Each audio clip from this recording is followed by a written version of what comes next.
Hello and shalom, friends. My name is Mayim Vega. I'm a naturopathic herbalist and a holistic life coach, and I'm the founder of Arukah.com, the Holistic Life Academy. I'm also an Orthodox Jew and a Hebrew teacher, and today I'd like to invite you to learn more about the Kabbalah of Healing and the 5 levels of the soul. Health issues are more than just physical. They remind us that our bodies need a delicate balance to stay well. In Jewish mysticism, called Kabbalah, there are deep insights into how our physical, mental, and spiritual health are connected. Kabbalah refers to wisdom derived from divine revelation, not just study and searching. It teaches us to see health problems not just as obstacles, but as chances for better self-care, deeper spiritual connection, and personal growth. Using lessons from the Torah, the first 5 books of the Bible, Kabbalah helps us understand that our struggles can lead to important life changes.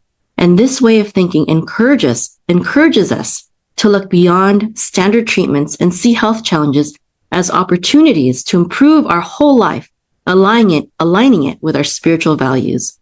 By learning from Kabbalah, we start to see health issues as signals to rethink our life's direction.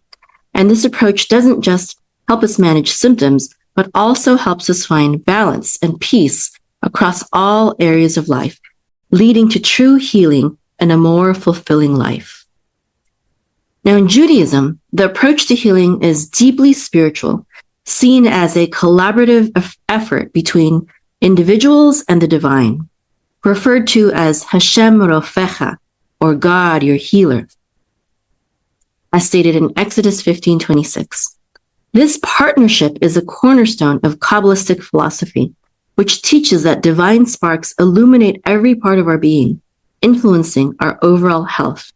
According to Kabbalah, the state of our health is directly linked to how well these divine sparks flow and interact within us. This concept dovetails with the Jewish principle of tikkun olam, which means repairing the world. In a broader sense, tikkun olam is about improving and healing not just the world around us, but also ourselves. It suggests that our efforts to heal the world should also include efforts to heal our bodies, minds, and spirits. And this holistic view of health doesn't stop at the physical. It incorporates spiritual and emotional healing, urging us to seek balance and harmony in all aspects of life. Achieving true well-being, therefore, requires a conscious effort to align our physical, mental, and spiritual dimensions. This alignment encourages us to embrace every facet of our existence, from the way we handle stress and interact with others, to how we connect with our spirituality and manage our physical health. By nurturing each aspect of ourselves, we can foster a state of holistic health that transcends mere physical wellness and moves towards a more fulfilled and spiritually enriched life.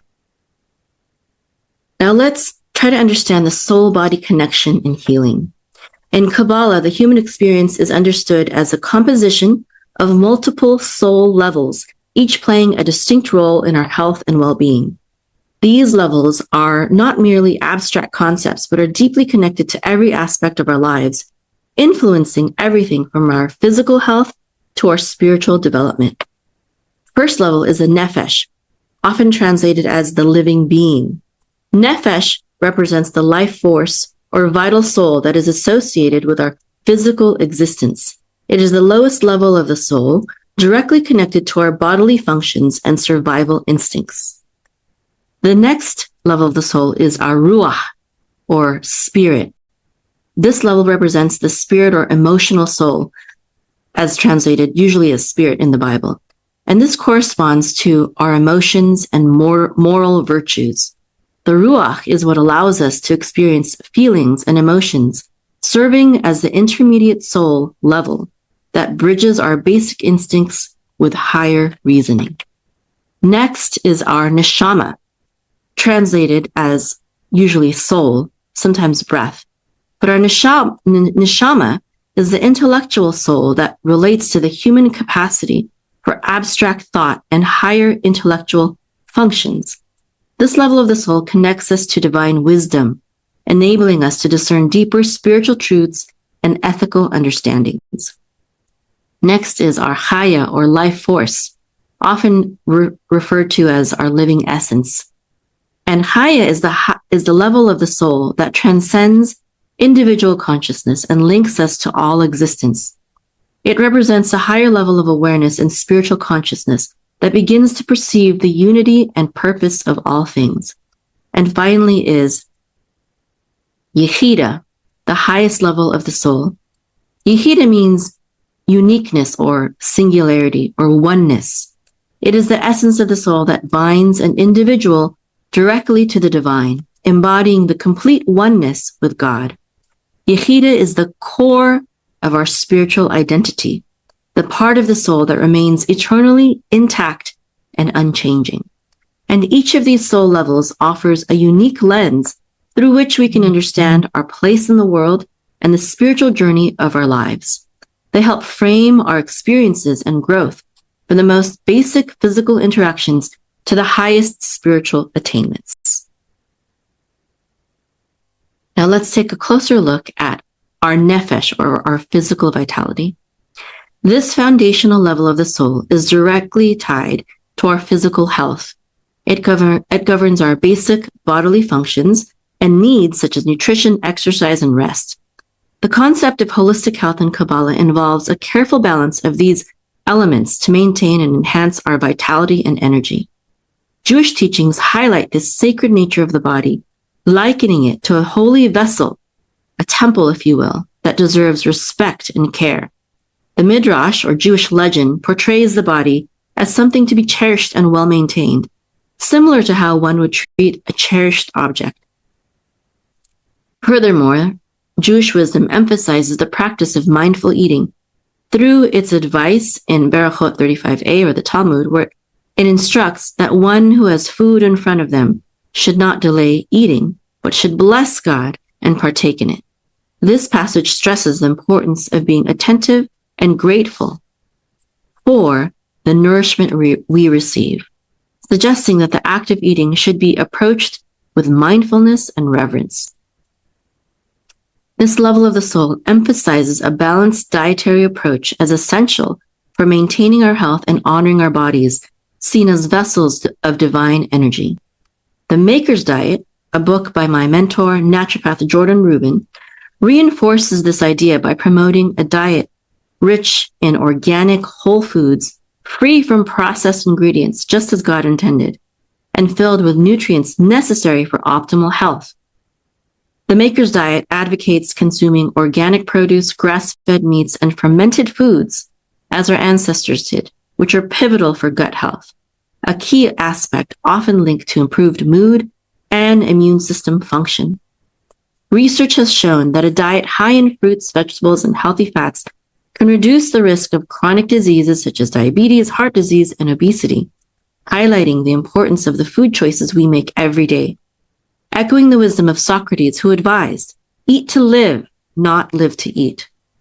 We are reminded that our eating habits should support our health and well-being rather than our lives being centered around consumption.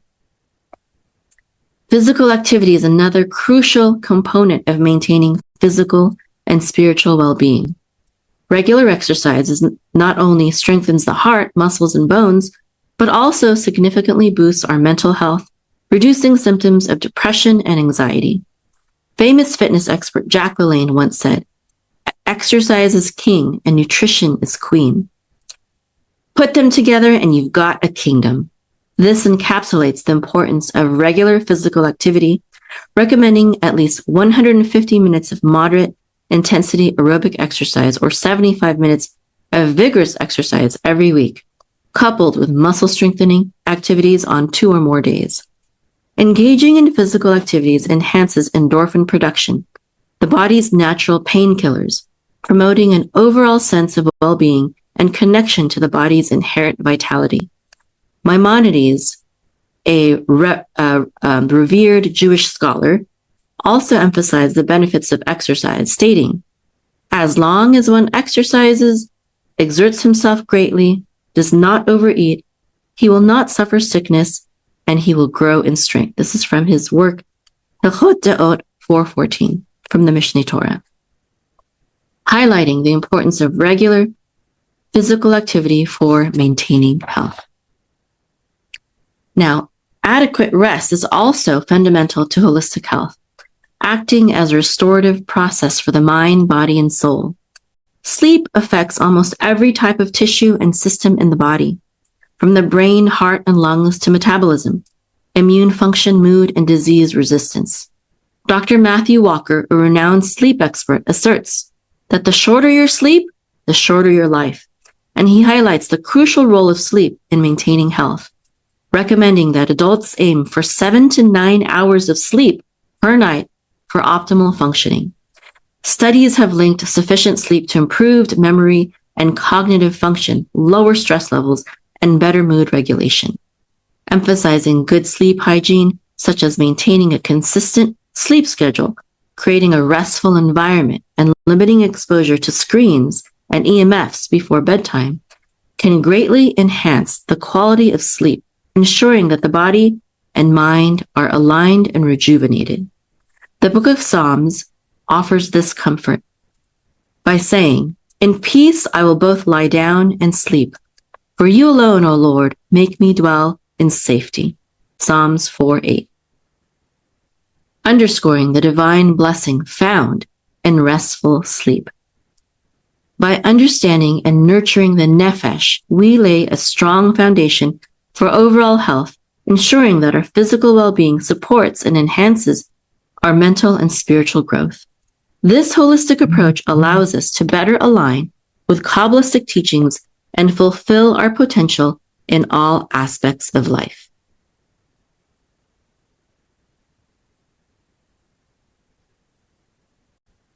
Now let's talk about the Ruach, or the spirit. The Ruach is closely tied to our emotions and plays a crucial role in overall health. When we feel stressed, frustrated, or negative, it can make it harder for our body to heal and stay healthy. The Bible shares a piece of wisdom in Proverbs 17:22, saying, "A joyful heart is good medicine, but a crushed spirit dries up the bones." This teaches us that being happy and positive can actually help keep us healthy. There we go. While feeling down can harm our health. Building emotional resilience, which means becoming stronger and handling emotions, is important for living a balanced and healthy life. Daniel Goleman, a psychologist and author renowned for his work on emotional intelligence, emphasizes the power of self-awareness and self-regulation in building emotional strength. He asserts that if your emotional abilities aren't in hand, if you don't have self-awareness, if you are not able to manage your distressing emotions, if you can't have empathy and have effective relationships, then no matter how smart you are not going to get very far. This highlights the critical role emotions play in our overall success and well-being. Dr. Joe Dispenza, a neuroscientist and author, adds another dimension to understanding our emotions by linking them to our physical state and potential for change. He states that when you change your emotions, you can change your body's chemistry, which can ultimately lead to changes in your life. This idea supports the concept that actively managing our emotions can directly influence our physical health and life circumstances. One way to improve emotional resilience is through the practice of hitbodedut, or this is a personal and spontaneous type of meditation and prayer, where you talk to God in your own words, like having a conversation. This can be a powerful way to work through your emotions, find joy, and bring peace to your mind and body. Dr. Brené Brown, another expert on emotional health, champions the idea of vulnerability as a strength, noting that vulnerability sounds like truth and feels like courage. Truth and courage aren't always comfortable, but they're never weakness. Engaging in hitbodedut, or personal prayer and meditation, can be an act of vulnerability that strengthens emotional resilience. By regularly engaging in hitbodedut and taking care of our emotional well-being, we can help our body stay strong and heal better. This connection between our emotions and physical health shows just how important it is to keep our spirits and find ways to cope with the challenges life throws at us. Now, let's discuss our neshama, or our soul. The neshama represents the intellectual dimension of our soul, playing a crucial role in how we perceive and interact with the world around us. It empowers us to explore our health and well-being from a deeper spiritual perspective, while meditation on religious texts enriches our understanding by connecting us with ancient wisdom. Expanding our study to include a variety of personal development books can similarly enhance our intellectual and spiritual growth. The study of Kabbalah teaches that everything in the physical world is mirrored by a spiritual counterpart, and this concept encourages us to seek a higher understanding and purpose in all aspects of life, including our health challenges. By integrating insights from broader literature on mindfulness, psychology, and personal growth, such as Becoming Supernatural, How Common People Are Doing the Uncommon by Dr. Joe Dispenza, or Jewish author Viktor Frankl's Man's Search for Meaning, we can further enhance our capacity for self-reflection and personal evolution. These works encourage us to view our life's obstacles as opportunities for personal transformation and to develop resilience in the face of adversity. Furthermore, books focus on character development, such as Stephen Covey's The 7 Habits of Highly Effective People, provide practical strategies for living a life aligned with one's core values and principles. They offer tools for becoming more proactive, beginning with the end in mind and putting first things first, which can be instrumental when applied to health and wellness. These principles encourage not just passive acceptance, but active participation in shaping one's destiny, complementing the spiritual teachings of the Kabbalah with actionable steps toward personal and intellectual fulfillment. Incorporating a diverse range of spiritual and self-help literature with traditional spiritual studies allows the neshama, this level of the soul, our intellect, to thrive through a synthesis of ancient wisdom and contemporary insights. This holistic approach to intellectual nourishment ensures that we are not only well-versed in spiritual traditions, but also equipped with modern understanding and techniques to manage and transcend our physical and mental challenges.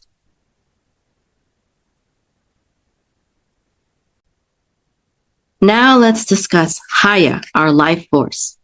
The Haya represents our life force, the core essence that connects us to the divine energy permeating creation. This level of the soul acts as a powerful conduit for experiencing vitality and purpose, helping us transcend beyond the physical and emotional realms. By engaging in reflective acts and performing deeds of devotion, we fortify this vital connection. In the Jewish tradition, this includes carrying out mitzvot, or commandments, or good deeds, which are direct actions aligned with divine will. The Talmud highlights the protective and enriching nature of such actions in Shabbat 32a, noting, whoever is engaged in a mitzvah is protected from harm. This teaches us that by aligning our actions with higher principles, we not only enhance our spiritual health, but also our physical well-being. Living a moral life of integrity and engaging in acts of kindness and community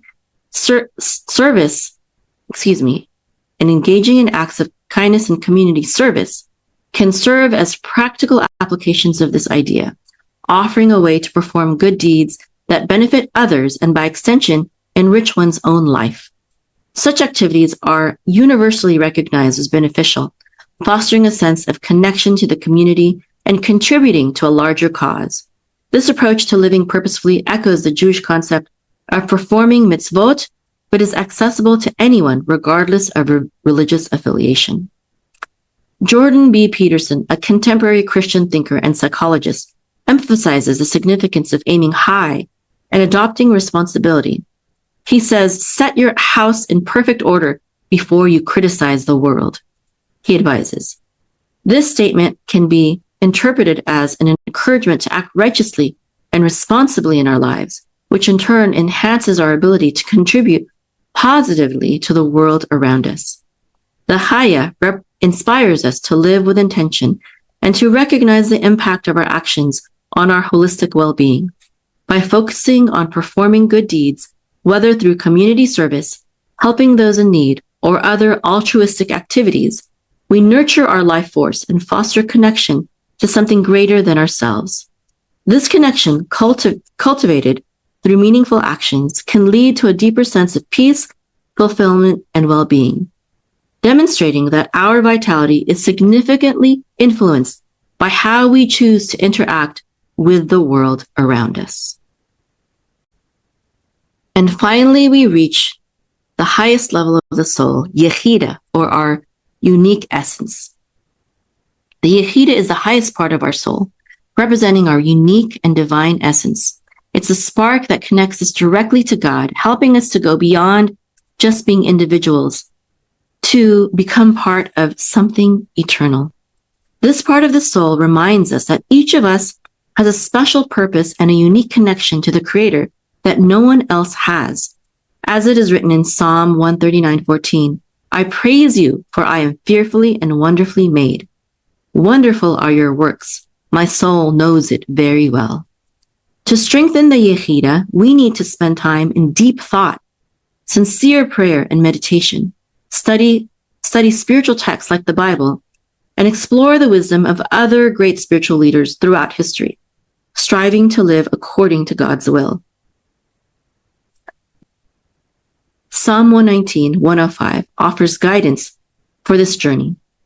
Your word is a lamp to my feet and a light to my path, the psalmist says, suggesting that spiritual study illumines the way forward in our lives.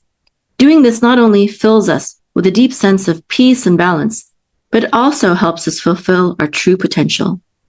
Lord Rabbi Jonathan Sachs, a respected spiritual leader, once said, to heal a fractured world, we must be willing to extend ourselves beyond the narrow confines of our individual concerns and embrace the divine presence in every facet of life. This quote highlights the role of the Yechida in our lives. By understanding and embracing our unique roles, we can help heal and bring light to the world. By nurturing our Yechida, we don't just grow in our personal relationship with God, we also become able to make a positive impact on the world around us. It encourages us to bring light where there is darkness and offer healing where there is hurt, driven by the deep connection and understanding that this level of our soul provides. Reflecting on the profound effort of our actions, the Talmud in Ta'anit 11b teaches that whoever saves a single life is considered by Scripture to have saved the whole world, underscoring the immense value and impact of each individual act of kindness and care in our collective human experience. Now I'd like to end this talk with a scripture passage from Isaiah. And it talks about the healing power of selflessness. Fasting. Fasting has long been recognized, not only as a physical practice, but as a profound spiritual exercise that can lead to healing and personal transformation. In the book of Isaiah, chapter 58, verses 6 to 11, we encounter a deeper spiritual dimension of fasting that goes beyond abstaining from food. This passage challenges us to engage in a type of fasting that involves breaking the chains of wickedness, sharing our resources with the hungry, and being agents of justice and compassion in the world. This form of fasting, which focuses on acts of selflessness and kindness, aligns us with divine principles and opens the door to both personal and collective healing.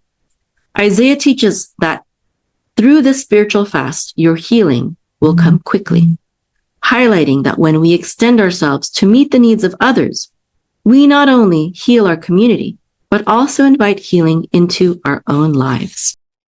Now I'd like to read you this passage Isaiah chapter 58, verse 6, starting with verse 6. Isn't this the fast that I have chosen, to break the chains of wickedness, to untie the cords of the yoke, to set the oppressed free and tear off every yoke? Isn't it to share your bread with the hungry, to bring the poor and homeless into your home, to clothe the naked when you see him, and not turn away from your own flesh and blood? Then your light will break forth like the dawn, and your healing will come quickly. Your righteousness will go before you, and the glory of the Lord will be your rear guard. Then you will call, and the Lord will answer, and you will cry out, and he will say, Here I am. If you remove the yoke from your midst, the pointing of the finger and malicious talk, and if you give yourself to the hungry and satisfy the afflicted soul, then your light will go forth in the darkness, and your night will be like noonday. The Lord will always guide you. He will satisfy you in a sun-scorched land and strengthen your frame. You will be like a well-watered garden, like a spring whose waters never fail. Isaiah chapter 58, verses 6 to 11 teaches us that true healing and transformation come through selfless acts of kindness and helping those in need. When we break the chains of injustice, share our resources with the hungry, provide shelter to the homeless, and clothe the naked, we align ourselves with divine principles that lead to both personal and collective healing. The passage promises that our healing will come quickly when we serve others, and that our light will break forth like the dawn. By lifting others up, we experience an awakening of our own light and spirit, bringing healing to our hearts and bodies. It's a reminder that when we care for the afflicted, our own needs will be met, and our struggles will be transformed. The Lord's guidance will be with us, and he will provide for us in times of need. As we pour into others, we are replenished, becoming like a well-watered garden, like a spring whose waters never fail. In serving others, we unlock a flow of divine healing and blessings that nourish not only our souls, but our physical health and well-being as well. By living in alignment with these principles, helping others in need, and trusting in the power of selflessness, we open the door to healing, both for ourselves and for the world around us. And now I'd like to end with an invitation to become a holistic healer through our program. Throughout this talk, we've explored how true healing involves more than just addressing physical symptoms. It's about nurturing the whole person, body, mind, and soul. The wisdom of Kabbalah, combined with modern insights into holistic health, teaches us that by aligning ourselves with divine principles and living with intention, we can experience profound transformation. If you've been inspired to take this journey further and help others to do the same, the Arukah Holistic Healer Certification Program is here to guide you. Our program provides a comprehensive education in 3 key areas: naturopathic herbalism, holistic life coaching, and online business and marketing, equipping you to become a well-rounded, successful healer. Our naturopathic herbalism training dives deep into the foundations of holistic health. You'll learn about detoxification, nutrition, orthomolecular medicine, and the use of herbs to promote healing. We'll explore how to support the body through various life stages and how to address the leading killers like heart disease, cancer, and diabetes using natural approaches. This training empowers you to take a preventative and restorative approach to health, using time-tested natural remedies to enhance well-being. Holistic life coaching. Healing isn't just physical, it's mental, emotional, and spiritual. In our holistic life coaching training, you'll develop the skills to guide clients toward mental clarity, emotional resilience, and spiritual balance. You'll learn how to help others navigate life's challenges, set meaningful goals, and achieve a greater sense of purpose and fulfillment. This coaching approach draws from modern psychology and ancient wisdom to address the whole person. We also believe that healers should thrive, not struggle. So our online business and marketing training gives you the tools to build a successful holistic health practice. You'll learn how to effectively market your services, grow your client base, and manage your business with confidence.